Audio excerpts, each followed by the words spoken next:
যে আমি এই মুহূর্তে আছি রাজধানীর শাহবাগে। আপনারা জানেন যে আজ জামাতের যে জাতীয় সমাবেশ, সেই সমাবেশের মধ্যে শুরু হয়ে গেছে। তাদের কেন্দ্রীয় নেতাকর্মীরা ছাড়াও তারা যাদেরকে আমন্ত্রণ জানিয়েছিলেন তারাও এরই মধ্যে অনেকেই উপস্থিত হয়েছেন। তারা কথা বলছেন, তাদের কথা যারা আসলে জামাতের যে আয়োজন সোহরাওয়ার্দী উদ্যানে, সেই সোহরাওয়ার্দী উদ্যানে যেতে না পারলেও শাহবাগে তারা এলইডির মাধ্যমে তারা দেখছেন এবং এরকম বিভিন্ন পয়েন্টে আসলে ব্যবস্থা করা হয়েছে।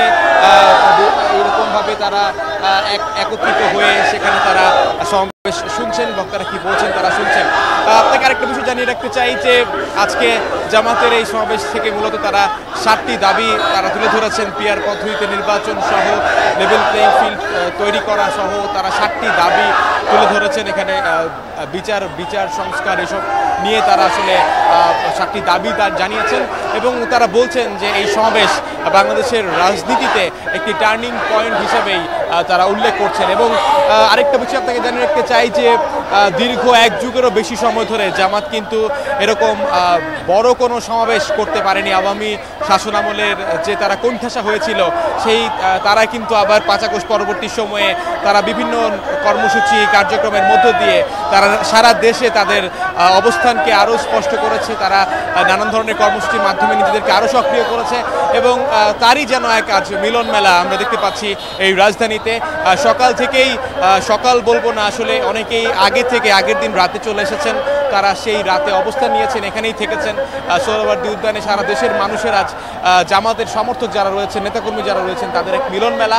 সেই মিলন মেলা থেকে তারা জামাতকে আগামী নির্বাচনে তারা আসলে দেখতে চান জয়ী হিসাবে এবং দাঁড়িপাল্লাকে তারা ভোট দেওয়ার জন্য বলছেন এবং বিভিন্ন রঙে ঢঙে তারা এসেছেন, দাঁড়িপাল্লার প্রতীক নিয়ে এসেছেন। তারা অনেকেই অনেক দূর দূরান্ত থেকে যেহেতু এসেছেন, প্রস্তুতি নিয়েই তারা মূলত এসেছেন। আমি যদি আপনাকে একটু এই দিকটা দেখাই যে শাহবাগের যে অবস্থা, যে শাহবাগে কিন্তু এখন শাহবাগ থেকে আমরা যখন আসি আমরাও কিন্তু দেখেছি যে বাংলা মোটর, বিশেষ করে কারণ বাজার থেকেই মূলত তাদের উপস্থিতি। এদিক থেকে একেবারেই সায়েন্স ল্যাব পর্যন্ত, ওই দিক থেকে দোয়েল চত্বর পার হয়ে পুরো এলাকা, ঢাকা বিশ্ববিদ্যালয়ের ভেতরেও আমরা দেখেছি জামাতের কর্মী সমর্থক তারা রয়েছেন।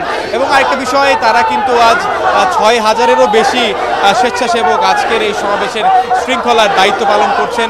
কোনো ধরনের অপ্রীতিকর অবস্থা যেন তৈরি না হয় সেদিকটা খেয়াল রাখছেন। মেডিকেল টিম রয়েছে তাদের।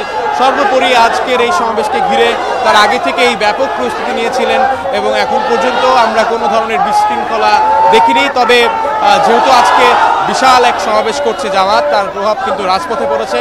জনজীবনে কিছুটা সময় যানজটে পড়তে হচ্ছে, ভোগান্তি তৈরি হচ্ছে, সেটা কিন্তু আমরা লক্ষ্য করেছি যে এই আশেপাশের এলাকা কিন্তু আসলে এখন মেট্রো রেলেও আসলে তারাও প্রচুর ভিড়। আমরা দেখেছি যে মেট্রো রেলে করে যারা আসতে যাচ্ছেন শাহবাগ, খুব সম্ভবত শাহবাগ মেট্রো এবং ঢাকা বিশ্ববিদ্যালয়ের যে স্টেশন, সেই দুইটি প্ল্যাটফর্ম বন্ধ করা হয়েছে। অনেকে আমাদেরকে জানিয়েছেন, যদিও আমরা মেট্রো কর্তৃপক্ষের সাথে এই বিষয়ে কোনো কথা বলিনি, তবে তারা আমাদেরকে এমনটা জানিয়েছেন। আছি পুরো সময় জুড়ে এই আজকের এই জাতীয় সমাবেশ। জামাতের নেতারা কথা বলছেন, আরও হয়তো বা বলবেন। দলের আমির ডক্টর শফিকুর রহমান, তিনি সভাপতি, তাকে শফিকুর রহমান সভাপতিত্ব করছেন, তিনি বক্তব্য দিবেন এবং তার বক্তব্যের মধ্য দিয়ে আজকের এই জামাতের প্রথমবারের মতো সোহরাওয়ার্দী উদ্যানের যে সমাবেশ সেটি শেষ হবে।